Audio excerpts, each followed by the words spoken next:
امریکہ کا دارال حکومت اس وقت تقریباً خالی پڑا ہے اور ابھی آنے والے ہفتوں میں کورونا وائرس کے مزید کیسز کا خطرہ بھی موجود ہے۔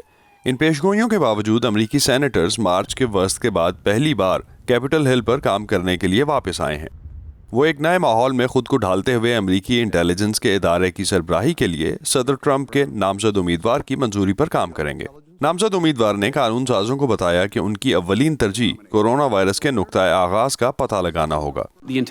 انٹیلیجنس کمیونٹی کی تمام توجہ اس بات پر مرکوز ہوگی کہ یہ کب اور کیسے ہوا۔ میں اس وقت چین کو سب سے بڑا خطرہ سمجھتا ہوں۔ امریکی قانون ساز ملک میں عوامی صحت اور معیشت کے جڑواں بحرانوں سے نمٹنے کے لیے 30 کھرب ڈالرز کی خطیر امداد کی منظوری دے چکے ہیں۔ اپنی نوعیت کے پہلے ہائبرڈ اجلاس میں، جس میں سینیٹرز نے سینٹ اور یو ایس ہاؤس ممبرز نے گھروں سے شرکت کی، امدادی رقم کے اس بڑے فنڈ کے شفاف استعمال کے لیے ایک انسپیکٹر کی تعیناتی پر غور کیا گیا۔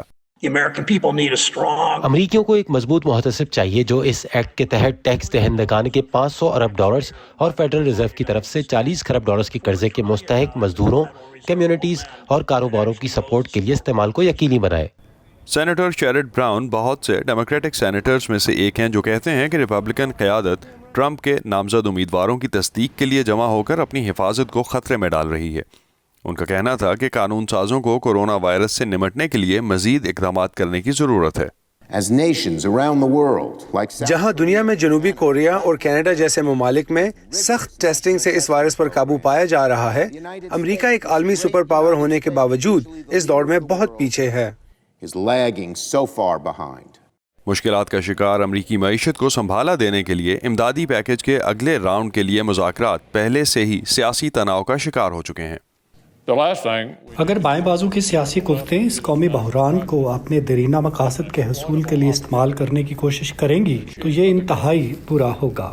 توقع کی جا رہی ہے کہ اسپیکر پیلوسی اس ہفتے کے آخر میں امدادی پیکج کے دوسرے دور کے لیے اپنی پارٹی کا موقف پیش کریں گی۔